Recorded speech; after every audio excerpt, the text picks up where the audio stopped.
नमस्कार विद्यार्थी मित्रांनो, स्वागत आहे तुम्हा सर्वांचं महा एक्झाम पॉईंट आपल्या एज्युकेशनल यूट्यूब चॅनलवरती। तर विद्यार्थी मित्रांनो, आपला आजचा व्हिडिओचा भाग 40 आहे, ज्यामध्ये आपण शिक्षक पात्रता परीक्षा 2025 अर्थातच आपली टीईटी एक्झाम 2025 जे की मित्रांनो येत्या 23 नोव्हेंबर रोजी होणारी आहे। आणि मित्रांनो, आपल्याकडे आता फक्त शेवटचे 18 दिवस उर्वरित राहिलेले आहेत परीक्षा दृष्टिकोनातून, जे की परीक्षेच्या तारखेपर्यंत मित्रांनो। आणि या उर्वरित दिवसांमध्ये असं आपण संपूर्ण काही परीक्षाभिमुख अशी अतिशय महत्त्वाची अतिसंभव प्रश्न रेग्युलरली आपण मित्रांनो सब्जेक्टनुसार आपण सर्व काही कव्हर करत आहोत, ज्यामध्ये आपली फुल लेंथ टेस्ट म्हणजे की 150 प्लस 150 प्रश्नांचे देखील आपण संपूर्ण काही सराव या ठिकाणी करत आहोत। जर मित्रांनो तुम्ही आपल्या चॅनलवर नवीन असाल आणि अजून चॅनलला सबस्क्राइब केलं नसेल किंवा तुम्ही अजूनही आपले मागील टीईटीचे व्हिडिओचे भाग पाहिले नसाल तर मित्रांनो ते संपूर्ण काही पाहून घ्या, कारण का त्यामध्ये तुम्हाला परीक्षेमध्ये 100% येणारी अशी संभव आपण त्या ठिकाणी सर्व काही प्रश्न तुम्हाला जे काही शिकवलेली आहेत मित्रांनो, कारण का त्यामधले बरेच प्रश्न तुमच्या परीक्षेला येत देखील चान्सेस आहेत। त्यामुळे कोणताही व्हिडिओ तुम्ही मिस करू नका। जेवढे काही सब्जेक्ट आहेत ते सर्व काही आपण या ठिकाणी तुम्हाला मित्रांनो प्रोव्हाइड करून देत आहोत। तर आपण आजचा भाग जो आहे आपला 40वा, त्यामध्ये आपण आता सामान्य विज्ञान आणि सामाजिक शास्त्राचे काही महत्त्वपूर्ण प्रश्न मित्रांनो आपण या ठिकाणी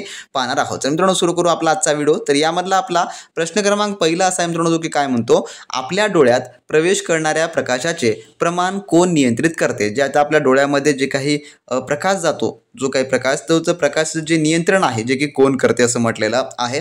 तर याचं उत्तर आहे ऑप्शन नंबर जे की क, आयरिस। तर आयरिस हे जे आहे थोडक्यामध्ये याचं नियंत्रित करते। तर कशामुळं? तर डोळ्यातील आयरिस स्नायूच्या मदतीने डोळ्याच्या जे मध्यभागी असलेली पुतळी आहे, जो काय पुतळीचा आकार जे की नियंत्रित करते, यामुळे डोळ्यात प्रवेश करणाऱ्या प्रकाशाचं प्रमाण जे की नियंत्रित होते। तर महत्त्वाची भूमिका कोणाची आहे? तर जी की आयरिस याची आहे। तर या ठिकाणी तुम्हाला पर्यायामध्ये 2 मध्ये पुतळी देखील दिसतं, पण पुतळीच्या जे वर आहे जे की आयरिस ही आहे, या ठिकाणी लक्षात ठेवून घ्या, कारण का जे आयरिस आहे ते स्नायूच्या मदतीने डोळ्याच्या मध्यभागी असलेल्या पुतळीला जे आहे आकार जो आहे तो नियंत्रित करतो। म्हणून जे आहे आपण जेव्हा कधीही सूर्याकडे वर पाहतो त्यावेळेस आहे आपला डोळा आकुंचन पावते, म्हणजेच की थोडक्यात ते असं आपण ते पाहू शकत नाही, जे की जे काही तीव्र आपल्या डोळ्यावर पडणारा प्रकाश आहे तो आपण पाहू शकत नाही, त्यावेळेस आपले डोळे जे की बंद होतात। तर याच्यामध्ये आयरिसची महत्त्वपूर्ण भूमिका आहे। पर्याय नंबर क याचं उत्तर होणार असेल। तर या ठिकाणी मी जेवढं काही स्पष्टीकरण तुम्हाला सांगेल ते तुमच्या एका वहीवर नोट डाऊन करून घेतलं तरी चालेल, कारण का त्यामध्ये तुम्हाला परीक्षेपूर्व जे आहे जेवढं काही प्रश्न आहेत ते एक वेळेस रिव्हिजन करून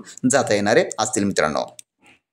त्यानंतर प्रश्न दुसरा असा काय म्हणतो की झाडे झुडपे आपले अन्न तयार करण्याची प्रक्रियेला काय म्हणतात? तर जे की स्वतःहून जे झाडे झुडपे अन्न तयार करतात तर त्या तयार करण्याच्या प्रक्रियेला काय म्हणतात? तर याचं उत्तर आहे ऑप्शन नंबर ड, जे की प्रकाश संश्लेषण असं जे आहे थोडक्यामध्ये म्हणतात। आता प्रकाश संश्लेषण ज्याला आपण इंग्लिशमध्ये फोटोसिंथेसिस असं देखील म्हणतो, तर या प्रक्रियेत झाडे झुडपे सूर्यप्रकाश, पाणी आणि कार्बन डायऑक्साईडचा वापर करून जे स्वतःचे अन्न स्वतः तयार करतात। आता त्या अन्नाला ग्लुकोज देखील आपण थोडक्यामध्ये असं म्हणतो। तर काय होणार असेल? जे की पर्याय नंबर ड याचं उत्तर होणार असेल। त्यानंतरचा आपला तिसरा प्रश्न, एका जड अणुकेंद्रकाचे 2 हलके अणुकेंद्रकात लुटण्याच्या प्रक्रियेस काय म्हणतात? तर याचं उत्तर जे आहे ते आहे ऑप्शन नंबर थोडक्यामध्ये जे की ब, त्याला अणुविखंडन असं जे आहे ते म्हटलं जातं। आता अणुविखंडन म्हणजे एका मोठ्या जड अणुकेंद्रकाचे विभाजन होऊन 2 लहान अणुकेंद्रके तयार होण्याची ही थोडक्यामध्ये एक प्रक्रिया आहे। म्हणजे याचं उत्तर काय होणार असेल? जे की ऑप्शन नंबर ब याचं उत्तर होणार असेल। त्यानंतरचा आपला 40वा प्रश्न, श्वेत रक्तपेशीचे WBC मुख्य कार्य काय आहे? तर जे WBCचं मुख्य कार्य या ठिकाणी काय असा प्रश्न आपला विचारलेला आहे। आणि तुम्हाला देखील प्रश्न असे परीक्षेमध्ये तुम्हाला विचारले जात असणारे असतील, त्यामुळे तुम्हाला अशा प्रकारच्या प्रश्नांचा जो काही भर ठेवणं किंवा अभ्यास ठेवणं अतिशय महत्त्वपूर्ण आहे। तर WBCचं मुख्य कार्य काय आहे? तर ते आहे ऑप्शन नंबर ब, जे की रोगप्रतिकारक शक्ती वाढवणे हे जे आहे WBCचं मुख्य कार्य आहे। तर यामध्ये तुम्हाला सांगायचं झाल्यास जे काही आपले WBC असतात, ज्याला व्हाईट ब्लड सेल आपण असं म्हणतो, तर शरीराच्या रोगप्रतिकार प्रणालीचा भाग आहेत आणि बाह्य जंतूशी लढून शरीराचे जे की रोगापासून संरक्षण थोडक्यामध्ये ते करतात। आणि या ठिकाणी याचं उत्तर होणार असेल जे की पर्याय नंबर ब हे याचं योग्य ते उत्तर होणार असेल। त्यानंतरचा आपला पुढीलच 5वा प्रश्न असा आहे, रक्ताचा रंग लाल का असतो? तर रक्ताचा रंग लालच का असतो? निळा, हिरवा, पिवळा का असत नाही? हा एक इंटरेस्टिंग प्रश्न आहे की रक्ताचा रंग हा लाल का असतो? तर याचं उत्तर आहे जे की ऑप्शन नंबर ब, जे की हेमोग्लोबिन मिळेल। तर हेमोग्लोबिनमुळे जे आहे रक्ताचा रंग हा लाल असतो। तर रक्तामध्ये असलेला हेमोग्लोबिन नावाच्या प्रथिनांमध्ये लोह असते, ज्यामुळे रक्ताला लाल रंग येते। म्हणण्याचं पर्याय नंबर ब या ठिकाणी याचं उत्तर होणार असेल। जर तुम्हाला कोणी विचारलं की रक्ताचा रंग लालच का असते, हिरवा, पिवळा, निळा का असत नाही, तर त्याच्या मागचं कारण आहे हेमोग्लोबिन, की हेमोग्लोबिनमध्ये जे आहे जे की आयरन असतं आणि त्यामुळे जे आहे रक्ताचा रंग लाल असते। हे तुम्ही त्या ठिकाणी त्याला स्पष्टपणे सायन्सच्या भाषेमध्ये थोडक्यात समजावून सांगू शकता। तर विद्यार्थी मित्रांनो, 18 दिवस आपल्याकडे आता शेवटचे बाकी राहिलेले आहेत आणि जर तुम्हाला या 18 दिवसांमध्ये चांगला तुमचा स्कोर इम्प्रूव्ह करायचा असेल 90+ स्कोर घेऊन जर मित्रांनो तुम्हाला तुमच्या TET प्रमाणपत्रावर जर समजा जे काही एलिजिबलचा चेहरा लावायचा असेल कोणत्याही परिस्थितीमध्ये तर मित्रांनो त्यासाठी तुम्ही अजूनही आपली टेस्ट सिरीजची बॅच जर जॉईन केला नसाल तर तुम्ही अजूनही खूप वेळ वाया घालवतात मित्रांनो। लगेच तुम्ही या डिस्क्रिप्शन बॉक्समध्ये आपल्या ऑफिशियल ॲपची लिंक दिलेली आहे ज्यामध्ये आपण TET कोर्स आपला स्पेशली 2025च्या एक्झामच्या टार्गेट 23 नोव्हेंबरसाठी मित्रांनो आपण बनवून ठेवलेला आहे ज्यामध्ये previous year question paper expected question paper अशा सर्व प्रकारचे मित्रांनो आपण त्या ठिकाणी तुम्हाला टेस्ट सिरीजमध्ये प्रश्नपत्रिका उपलब्ध करून दिलेल्या आहेत। कारण का तुम्ही कितीही व्हिडिओ कोर्सेस केला तरी मित्रांनो जोपर्यंत तुम्ही स्वतःहून अभ्यास करत नाही स्वतःहून तुम्हाला तुमचं परीक्षण करता येत नाही तोपर्यंत मित्रांनो तुम्ही कोणत्या सब्जेक्टमध्ये वीक आहात कोणता सब्जेक्ट स्ट्रॉंग आहे ते तुम्हाला ॲनालिसिस जे आहे थोडक्यामध्ये करता येणार नसेल। त्यामुळे तुम्हाला येणाऱ्या परीक्षेमध्ये 90+ स्कोर घेऊन जर तुम्हाला अचीव करायचा असेल किंवा तुम्हाला सक्सेस व्हायचं असेल तर मित्रांनो तुम्ही लगेच आपली महा एक्झाम पॉईंटची ॲप्लिकेशन डाउनलोड करून घ्या। डिस्क्रिप्शन बॉक्समध्ये त्याची लिंक आहे मित्रांनो त्या ठिकाणी तुम्ही रेग्युलरली टेस्ट सोडवत चला तुम्हाला किती स्कोर येत आहे तुमचा वीक सब्जेक्ट कोणता आहे तुम्हाला कोणत्या सब्जेक्टला इम्प्रूव्ह करायला पाहिजे अशी संपूर्ण काय ते आपल्या टेस्ट सिरीजमध्ये ॲनालिसिस तुम्हाला पाहता येणारी असेल। मित्रांनो तुमच्याकडे एकमेव आणि अंतिम पर्याय म्हणजे की आपली टेस्ट सिरीज आहे तुम्हाला इम्प्रूव्ह करण्यासाठी तुम्हाला प्रश्नांचा सराव करण्यासाठी आणि मित्रांनो त्यासुद्धा प्रकारचे प्रश्न सोडवण्यासाठी कारण का तुम्हाला परीक्षेमध्ये त्या स्वरूपाचे प्रश्न पाहता क्षणी सोडवता येणारे असतील। प्रत्येक प्रश्नाचं आपण त्या ठिकाणी तुम्हाला स्पष्टीकरण अवेलेबल करून दिलेलं आहे आणि प्रत्येक प्रश्नाचं आपण स्पष्टीकरणासोबत तुम्हाला समजावून देखील त्या ठिकाणी सांगितलेलं आहे। त्यामुळे टेस्ट सिरीज ही तुम्हाला खूप अतिशय महत्त्वपूर्ण आहे परीक्षेच्या तुमच्या परिपूर्ण तयारीसाठी। पेपर 1 व पेपर 2 चे आपण संपूर्ण काय त्या ठिकाणी पेपर्स अवेलेबल करून दिलेले आहे ज्यामध्ये तुम्हाला फुल लेंथी टेस्ट म्हणजे की 150 प्रश्न 150 गुणांची टेस्ट सिरीज देखील आहेत प्लस तुम्हाला सब्जेक्टिव्ह टेस्ट देखील आपण त्या ठिकाणी उपलब्ध करून दिलेले आहेत जेणेकरून तुमचा अभ्यास तुम्हाला व्यवस्थितरित्या हाताळता यावा या उद्देशाने आपण संपूर्ण त्या ठिकाणी तुम्हाला अवेलेबल करून दिलेलं आहे। तर ज्या विद्यार्थ्यांनी अजूनही आपला स्कोर तपासला नाही किंवा त्यांनी अजूनही आपली अभ्यासाची पातळी तपासली नाही त्यांनी लगेच आपली महा एक्झाम पॉईंटची ॲप्लिकेशन डाउनलोड करून घ्या आत्ताच्या आत्ता त्या ठिकाणी आपला कोर्स जो आहे 499 चा जो की ऑफर प्राइस मध्ये ज्याची प्राइस आपण 99 ठेवलेली होती परंतु सध्याला आपण 499 वरती संपूर्ण काय त्या ठिकाणी आपण टेस्ट सिरीजचा प्राइस उपलब्ध करून दिलेली आहे आणि एकमेव तुम्हाला त्यावरचा हा पर्याय असणारा असेल। त्यामुळे ज्यांनी घेतली नाही त्यांनी लगेच डाउनलोड करून मिळवून घ्या मित्रांनो। त्यानंतरचा आपला प्रश्न 6वा असा आहे मानवाच्या हृदयात एकूण किती कप्पे असतात तर एकूण किती कप्पे असतात म्हटलेलं आहे तर मानवाच्या हृदयात तर याचं उत्तर जे आहे ते आहे ऑप्शन नंबर थोडक्यामध्ये जे की 4 पर्याय नंबर क। तर कोणकोणते असतात तर मानव हृदयामध्ये एकूण 4 कप्पे असतात ज्यामध्ये 2 अलिंद आणि 2 निलय असं जे आहे ते 4 एकूण कप्पे बनलेले आहेत म्हणून ऑप्शन नंबर या ठिकाणी 4 याचं उत्तर होणार असेल। त्यानंतरचा 7वा प्रश्न खालीलपैकी कोणता रोग हवेने पसरतो यापैकी तर याचं उत्तर आहे ऑप्शन नंबर अ जे की प्लेग। तर प्लेग हा जो रोग आहे प्रामुख्याने हा उंदरावरील पिसावामुळे होतो जे काही पिसा असतात उंदराला त्या पिसावामुळे होतो परंतु तो फुफ्फुसांचा प्लेग असल्यास खोकला आणि शिंकणे यातून हवेद्वारे पसरू शकतो त्यामुळे जे आहे याचं पर्याय नंबर ए जे की याचं उत्तर होणार असेल।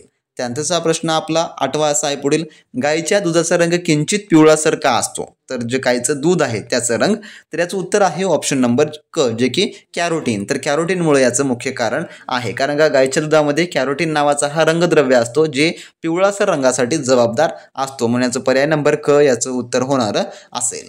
त्यानंतरचा प्रश्न 9 आपला खालीलपैकी कोणत्या जीवनसत्वात कोबाल्ट हा थोडक्यामध्ये आढळतो तर याचं उत्तर जे आहे ते आहे ऑप्शन नंबर थोडक्यामध्ये ड जे की जे जीवनसत्व B12 आहे ज्याला आपण B12 किंवा B12 असं देखील म्हणतो तर यामध्ये जे आहे थोडक्यामध्ये जे की कोबाल्ट हा धातू आढळतो तर याचं रासायनिक जे नाव आहे B12चं ते आहे कोबलामिन हे असं जे याचं रासायनिक नाव आहे तर का आहे तर कोबलामिन हे याचं रासायनिक नाव आहे। जर मित्रांनो तुम्हाला या प्रश्नांची PDF जर हवी असेल तर आपल्या टेस्ट सिरीजच्या बॅचमध्ये तुम्हाला ही इनरोल करून देऊ तुम्ही त्यामधून हे संपूर्ण काही प्रश्नांचा पुन्हा रिव्हिजनद्वारे अभ्यास देखील त्या ठिकाणी करू शकता। त्यानंतरचा प्रश्न 10वा आपला कोणत्या घटकाच्या कमतरतेमुळे बटाट्यात ब्लॅक हार्ट जे की रोग होतो तर याचं उत्तर आहे ऑप्शन नंबर जे की क प्राणवायू यामुळे जे हा रोग होतो। तर बटाट्याच्या साठवणीच्या वेळी पुरेसे प्राणवायू म्हणजेच की ऑक्सिजन न मिळाल्यास बटाट्याच्या मध्यभागी गडद काळा रंग येतो याला जे आहे थोडक्यात ब्लॅक हार्ट असं जे आहे ते म्हटलं जातं। आता ब्लॅक हार्ट म्हणजे काळं हृदय म्हणशाल परंतु काळं हृदय नाही आहे तर हा एक प्राणवायू आहे तर याचं उत्तर काय जे की पर्याय नंबर क।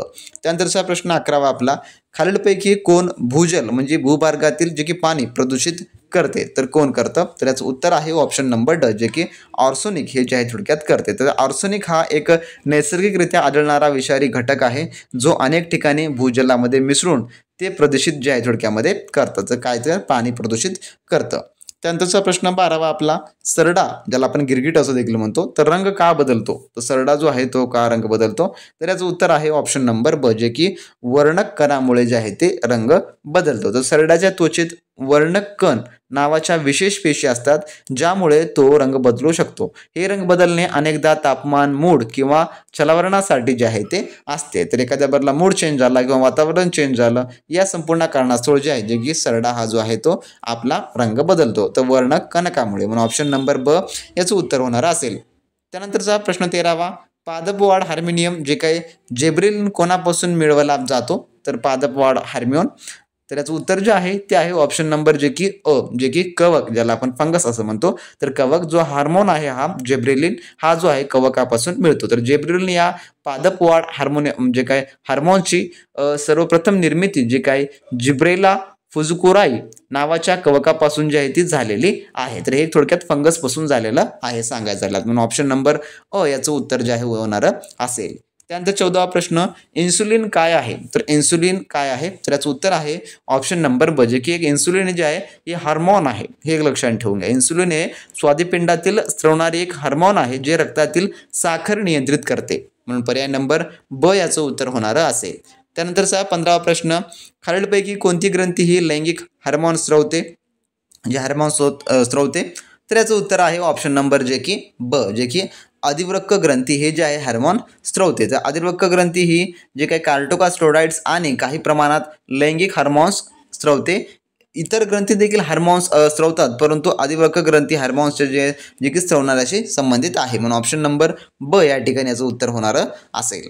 त्यानंतरचा 16वा प्रश्न, प्रकाश संश्लेषण प्रक्रियेत सूर्यप्रकाशाचा कोणता रंग सर्वात अधिक उपयुक्त असतो? तर यापैकी, तर याचं उत्तर आहे ऑप्शन नंबर अ, जे की लाल. तर प्रकाश संश्लेषणासाठी लाल आणि निळा हे रंग सर्वाधिक प्रभावी असतात. पर्यायामध्ये रंग रा असल्यामुळे ते याच्या ठिकाणी याचं उत्तर जे आहे ते होणार असेल. त्यानंतरचा प्रश्न क्रमांक आपला 17वा, मानवी शरीरातील कोणत्या अवयवात लसिका पेशी जे की तयार होतात? तर कोणत्या भागामध्ये? तर याचं उत्तर जे आहे ते आहे ऑप्शन नंबर ड, जे की लांब अस्थी. तर लसिका पेशी या मुख्यतः अस्थिमज्जेमध्ये जे लांब अस्थिमध्ये असते तयार होतात आणि तसेच तिल्ली आणि लसिका ग्रंथीमध्ये थोडक्यात विकसित होतात. पर्याय नंबर ड याचं उत्तर होणार असेल. तर मित्रांनो, तुम्ही आपल्या टेस्ट सिरीजचा रेग्युलरली आजपासून जरी अभ्यास करत गेलात तरी मित्रांनो तुमचा बराच अभ्यासक्रम हा रिकव्हरी होण्याचे 100% चान्सेस आहेत. त्यामुळे टेस्ट सिरीजमध्ये आपला फक्त इन्व्हेस्ट करा. तुमचा कोणत्याही व्हिडिओ कोर्सेसमध्ये वेळ वाया घालण्याची गरज नाही तुम्हाला, कारण का परीक्षेमध्ये तुम्हाला स्वतःहून पेपर सोडवायचा आहे. व्हिडिओ कोर्सेसमध्ये फक्त शिकवलं जातं, पण टेस्ट सिरीजमध्ये आपला अभ्यास जो की तपासला जातो. त्यानंतर 18वा प्रश्न, मानवी शरीरातील सर्वात कार्यशील म्हणजे की व्यस्त अवयव कोणता आहे?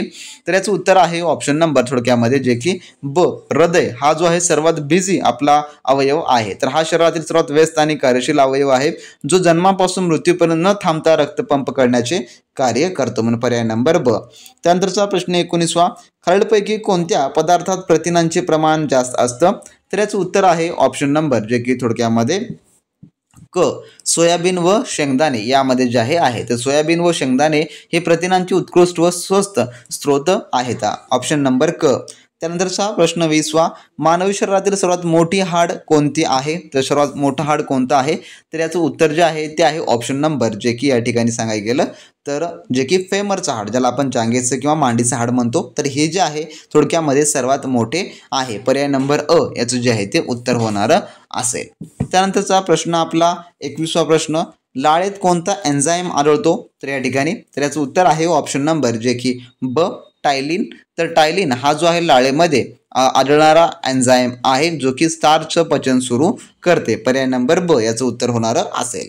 त्यानंतर 22वा प्रश्न, बांबू कोणत्या गटात मोडतो? तर जो बांबू आहे तो, तर याचं उत्तर आहे ऑप्शन नंबर ब जे की गवत. गवतामध्ये का मोडतो बांबू? तर बांबू हा वनस्पती शास्त्रानुसार गवताच्या गटामध्ये मोडणारा आहे, म्हणून ऑप्शन नंबर ब या ठिकाणी याचं उत्तर होणार असेल. त्यानंतर 23वा प्रश्न, जैविक उत्क्रांतीचे सर्वप्रथम स्पष्टीकरण कोणी दिले? तर याचं उत्तर आहे ऑप्शन नंबर ड जे की लामार्क यांनी दिलेलं आहे. तर थोडक्यात सांगायचं झालं, जीन बॅप्टिस्ट लामार्क यांनी 1809 मध्ये उत्क्रांतीचा सिद्धांत मांडला. जरी त्यांचा सिद्धांत नंतर डार्विनच्या सिद्धांताने जे आहे मागे पाडला तरी त्यांना सर्वप्रथम स्पष्टीकरण जे आहे ते दिलं जातं, म्हणून पर्याय नंबर ड याचं उत्तर होणार असेल. त्यानंतरचा आपला 24वा प्रश्न, खालीलपैकी कोणती वायू हवा प्रदूषित करत नाही? तर यापैकी तर याचं उत्तर आहे ऑप्शन नंबर अ, जे की ऑक्सिजन. तर ऑक्सिजन हा सजीवांना श्वासोच्छ्वास करण्यासाठी आवश्यक आहे आणि तो हवा प्रदूषित करत नाही. तर कार्बन मोनॉक्साईड, नायट्रोजन डायऑक्साइड्स आणि सल्फर डायऑक्साईड हे प्रमुख हवा प्रदूषक आहेत. तर ऑप्शन नंबर अ याचं उत्तर होणार असेल. त्यानंतरचा 25वा प्रश्न, पक्षीशास्त्रामध्ये कोणाचा अभ्यास केला जातो? तर याचं उत्तर आहे ऑप्शन नंबर अ, जे की पक्ष्यांचा अभ्यास केला जातो. त्यानंतरचा आपला 26वा प्रश्न, राष्ट्रीय वनस्पती उद्यान कोठे आहे? तर याचं उत्तर आहे ऑप्शन नंबर क, जे की लखनौ या ठिकाणी आहे. त्यानंतर 27वा प्रश्न, मृदा अपरदन कसे थांबवता येते? तर याचं उत्तर आहे ऑप्शन नंबर ड, जे की वृक्षारोपणाद्वारे जे आहे ते थांबवता येतं. त्यानंतरचा 28वा प्रश्न, जीन हा शब्द सर्वात प्रथम कोणी वापरला? तर याचं उत्तर आहे ऑप्शन नंबर थोडक्यामध्ये ड, जे की योहान्सन यांनी जे आहे ते वापरला आहे. तर विल्यम योहान्सन या डॅनिश शास्त्रज्ञाने 1909 मध्ये अनुवांशिकतेच्या मूलभूत एककासाठी जीन हा शब्द थोडक्यामध्ये सर्वप्रथम वापरलेला आहे. पर्याय नंबर ड याचं उत्तर होणार असेल. त्यानंतरचा 29वा प्रश्न, मानवाच्या त्वचेला रंग कोण देतो? तर याचं उत्तर जे आहे ते आहे ऑप्शन नंबर ब, जे की मेलनिन. तर मेलनिन हा एक रंगद्रव्य आहे जे की मानवी त्वचेला, केसांना आणि डोळ्यांना जो आहे तो रंग देतो. पर्याय नंबर ब याचं उत्तर होणार असेल. त्यानंतरचा आपला 30वा प्रश्न, पेशींचे स्वयंपाकघर कोणते आहे ज्याला किचन ऑफ द सेल असं म्हटलं जातं? तर याचं उत्तर आहे ऑप्शन नंबर क, जे की क्लोरोप्लास्टला जे आहे पेशींचे स्वयंपाकघर असं जे आहे ते म्हटलं जातं. तर वनस्पती पेशीमध्ये असलेला क्लोरोप्लास्टमध्ये प्रकाश संश्लेषण होते, ज्याद्वारे अन्न तयार होते, त्यामुळे याला पेशींचे स्वयंपाकघर असं जे आहे ते म्हणतात. पर्याय नंबर क याचं जे आहे ते अचूक उत्तर होणार असेल. तर हे झाले आपले आता टॉप 30 क्वेश्चन जे की आपण सायन्सवर पाहिलेले. आता पुढे आपण पाहू सामाजिक शास्त्रावरचे काही महत्त्वपूर्ण प्रश्न. तर बरेच विद्यार्थी सामाजिक शास्त्र पेपर 2 साठीचे प्रश्न म्हणत होते, तर आपण त्याची देखील स्पेशल सिरीज आपण सुरू केलेली आहे. ऑलरेडी आपले प्रिव्हियस महत्त्वपूर्ण व्हिडिओ आहेत आणि टेस्ट सिरीजमध्ये देखील तुम्हाला ते आपण सर्व काही इन्क्लूड करून दिलेलं आहे. त्यामुळे टेस्ट सिरीज महत्त्वपूर्ण आहे तुम्हाला, त्यामुळे टेस्ट सिरीज जॉईन करून घ्या. डिस्काउंट ऑफर चालू आहे. आपला लिंक जी आहे ती डिस्क्रिप्शन बॉक्समध्ये दिलेली आहे किंवा तुम्ही कमेंट बॉक्समध्ये देखील त्या ठिकाणी देखील जाऊन तुम्ही आपली संपूर्ण टेस्ट जॉईन करून घेऊ शकता. त्यानंतरचा 31वा प्रश्न, भारताचे ट्रॅक्टर डॅश या देशात निर्यात होत नाहीत, तर कोणत्या ठिकाणी होत नाहीत? तर याचं उत्तर आहे ऑप्शन नंबर 4, जे की फ्रान्समध्ये होत नाही. तर ट्रॅक्टरची निर्यात तुर्किस्तान, मलेशिया आणि आफ्रिका खंडातील देशांमध्ये होते, तर फ्रान्स हा पर्याय या ठिकाणी जो की वगळलेला आहे. त्यानंतरचा 32वा प्रश्न, भारताने स्वातंत्र्यप्राप्तीनंतर डॅश मिळवण्याच्या उद्देशाने निर्यातीला चालना दिली? तर याचं उत्तर आहे ऑप्शन नंबर, जे की 3, परकीय चलन मिळवण्याच्या उद्देशाने निर्यातीला चालना जे दिलेली आहे. तर स्वातंत्र्यानंतर देशाच्या विकासासाठी आणि आयातीचा खर्च भागवण्यासाठी परकीय चलन म्हणजेच की फॉरेन एक्सचेंज मिळवण्याच्या उद्देशाने भारताने निर्यातीला चालना दिलेली आहे. त्यानंतर 33वा प्रश्न, कोकण रेल्वे डॅश राज्यातून जात नाही, तर कुठून जात नाही? तर याचं उत्तर आहे ऑप्शन नंबर 2, जे की तामिळनाडूमधून जात नाही.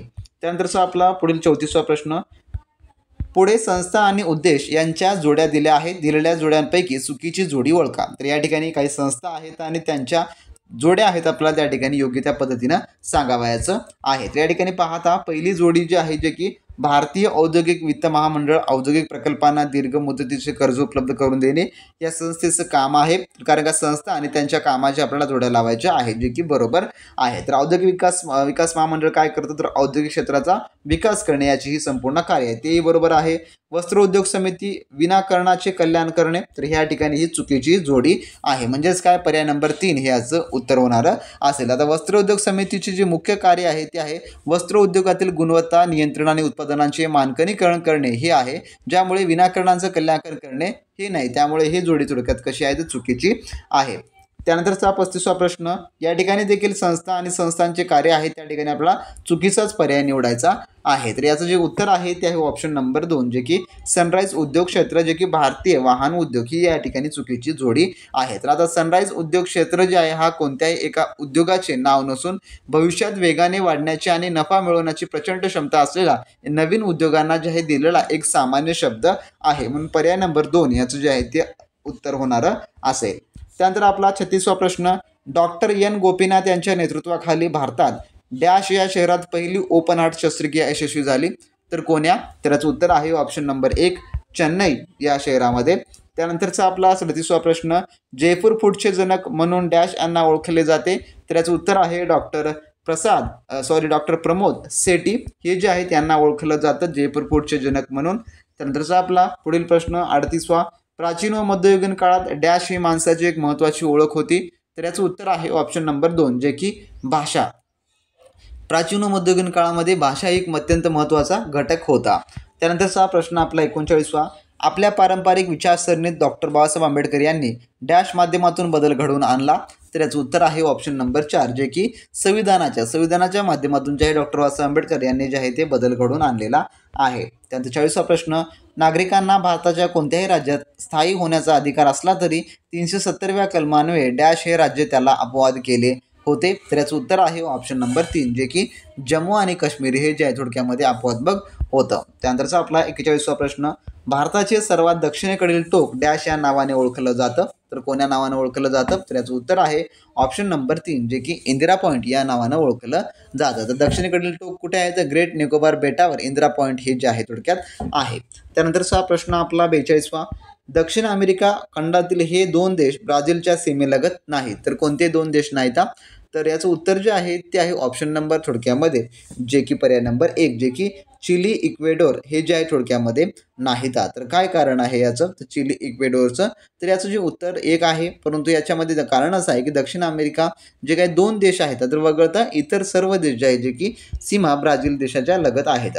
त्यानंतरचा प्रश्न आपला 43वा, ब्राझील या देशातील राजवट डॅश प्रकारची आहे, तर कोणत्या प्रकारची, तर याचं उत्तर आहे ऑप्शन नंबर 3 जे की प्रजासत्ताक प्रकारची या ठिकाणी आहे.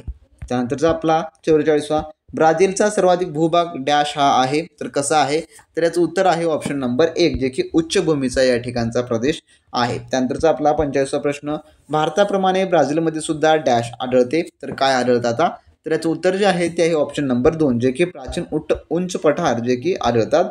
त्यानंतर आपला 46वा प्रश्न, ॲमेझॉन नदीचे खोरे मुख्यतः डॅश आहे, तर काय आहे ॲमेझॉन नदीचे खोरे, तर याचं उत्तर आहे ऑप्शन नंबर 3 जे की मानवी वस्तीस प्रतिकूल. त्यानंतर आपला 47वा प्रश्न असा आहे, ॲमेझॉन ही जगातील एक मोठी नदी आहे, या नदीच्या मुखालगत डॅश आढळते, तर याचं काय उत्तर होणार असेल, तर याचं जे उत्तर आहे ते आहे ऑप्शन नंबर थोडक्यामध्ये जे की 3 विस्तीर्ण खाड्या या ठिकाणी आहेत. आता सांगायचं झालं तर याच्या जे नदीचं गाळ आहे, गाळ वाहून नेऊन जातो आणि तो साचित होतो, त्यामुळे त्रिभुज प्रदेशाच्या अभावामुळे येथे विस्तीर्ण खाड्याच्या थोडक्यामध्ये तयार होतात, म्हणून ऑप्शन नंबर 3 या ठिकाणी याचं उत्तर होणार असेल. त्यानंतर आपला 48वा प्रश्न, अरबी समुद्रामधील लक्षद्वीप बेट हे डॅश प्रकारचे आहेत, तर कोण्या प्रकारचे, तर याचं उत्तर आहे ऑप्शन नंबर 2 जे की प्रवाळ बेटे आहेत. तर लक्षद्वीप बेटे ही प्रवाळ या सागरी जीवांच्या सांगड्यांच्या संचयातून तयार झालेली आहेत, म्हणून त्याला प्रवाळ बेटे असं जे थोडक्यात म्हटलं जातं. त्यानंतर आपला 49वा प्रश्न, अरवली पर्वताच्या पायथ्याशी डॅश पठार आहे,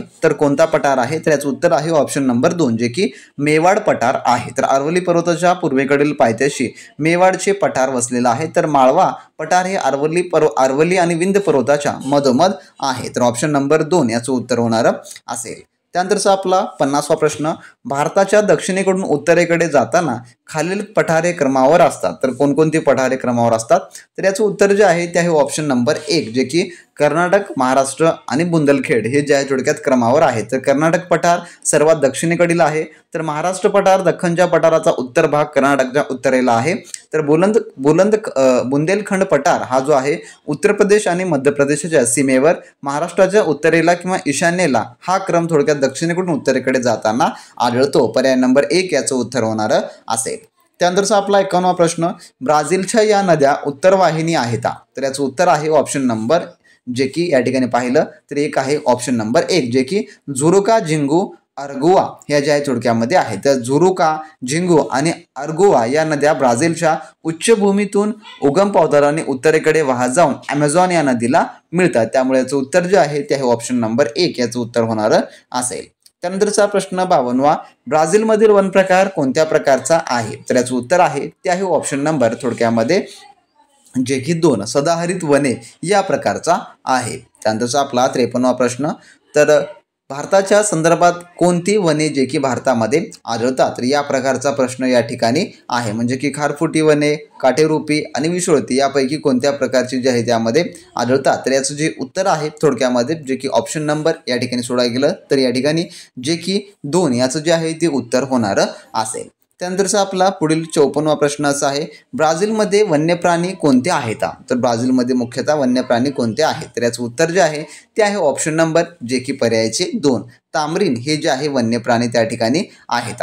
त्यानंतरचा आपला प्रश्न 55वा, भारतीय वनस्पती कोणत्या आहेत खालीलपैकी?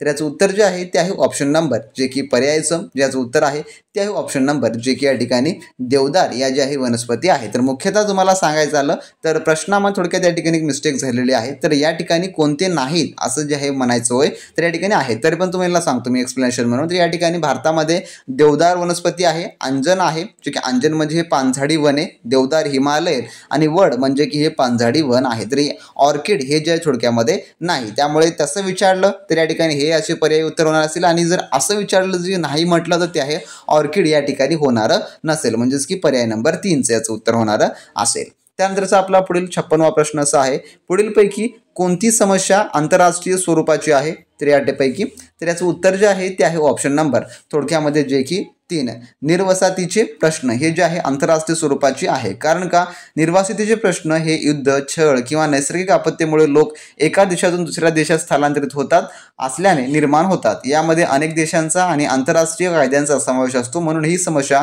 आंतरराष्ट्रीय स्वरूपाची आहे. त्यानंतरचा आपला 57वा प्रश्न, पुढीलपैकी कोणत्या हक्काचा समावेश मानवी हक्कामध्ये होत नाही? तर याचं उत्तर आहे ऑप्शन नंबर 2 जे की माहितीचा अधिकार याचा जो याच्यामध्ये समावेश होत नाही. तर रोजगाराचा अधिकार, बालकांचे अधिकार आणि समान वेतनाचा अधिकार हे मानवी हक्काच्या जागतिक घोषणापत्राचा व्यापक चौकटीत समावेश आहे.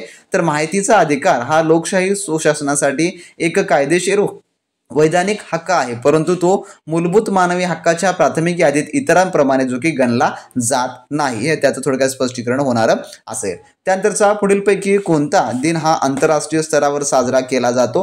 तर याचं उत्तर आहे ऑप्शन नंबर 3 जे की वसुंधरा दिन. तर वसुंधरा दिन म्हणजे की अर्थ डे त्या दिवशी आपण सेलिब्रेट करतो. दरवर्षी 22 एप्रिल रोजी पर्यावरणाचं महत्त्व आणि त्याच्या संरक्षणाविषयी जागरूकता निर्माण करण्यासाठी जगभर हा साजरा केला जातो. त्यानंतरचा 59वा प्रश्न, मानवी हक्काच्या पूर्तता करण्यासाठी कोणती शासन पद्धती असणे गरजेची असते? तर याचं उत्तर जे आहे ते आहे ऑप्शन नंबर जे की 3 लोकशाही. तर लोकशाहीमध्ये नागरिकांना स्वातंत्र्य, समानता आणि न्याय मिळतो. तसेच नागरिकांना हक्क, त्यांचे हक्क आणि शासन व्यवस्थेविरुद्ध आवाज उठवण्याचा अधिकार मिळतो, ज्यामुळे मानवी हक्कांची पूर्तता जे की होण्याची सर्वाधिक शक्यता असते. त्यानंतरचा आपला प्रश्न 60वा असा आहे, डॅश हा दिवसभर जो आहे मानवी हक्क दिन म्हणून साजरा केला जातो? तर याचं उत्तर आहे ऑप्शन नंबर 2 जे की 10 डिसेंबर हा जो दिवस आहे तो साजरा केला जातो. तर 10 डिसेंबर 1948 रोजी संयुक्त राष्ट्राच्या आमसभेने जे आहे मानवी हक्काचे वैश्विक घोषणापत्र स्वीकारले, म्हणून हा दिवस दरवर्षी मानवी हक्क दिन म्हणून हा साजरा केला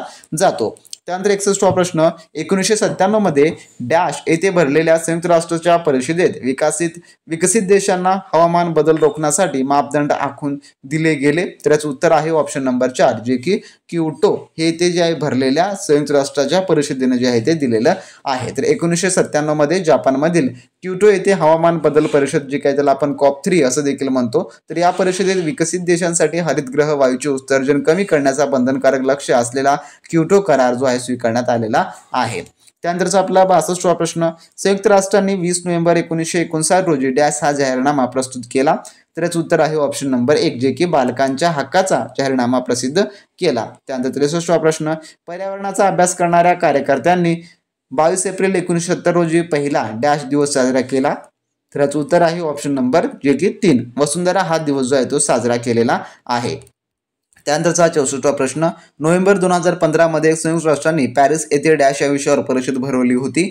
तर याचं उत्तर आहे ऑप्शन नंबर 2 जे की हवामानाबद्दल भरवलेली होती. त्यानंतर आपला शेवटचा प्रश्न, 5 जून ते 16 जून 1972 या कालावधीत डॅश येथे संयुक्त राष्ट्राची मानवी पर्यावरणविषयक परिषद भरवली होती? तर याचं उत्तर आहे ऑप्शन नंबर 3 जे की स्टॉकहोम येथे जे आहे संयुक्त राष्ट्राची मानवी पर्यावरणविषयक परिषद भरवलेली होती. तर स्टॉकहोम म्हणजे की स्वीडन येथे 5 ते 16 जून 1972 या कालावधीत संयुक्त राष्ट्राची मानवी पर्यावरणाविषयक परिषद भरवली होती.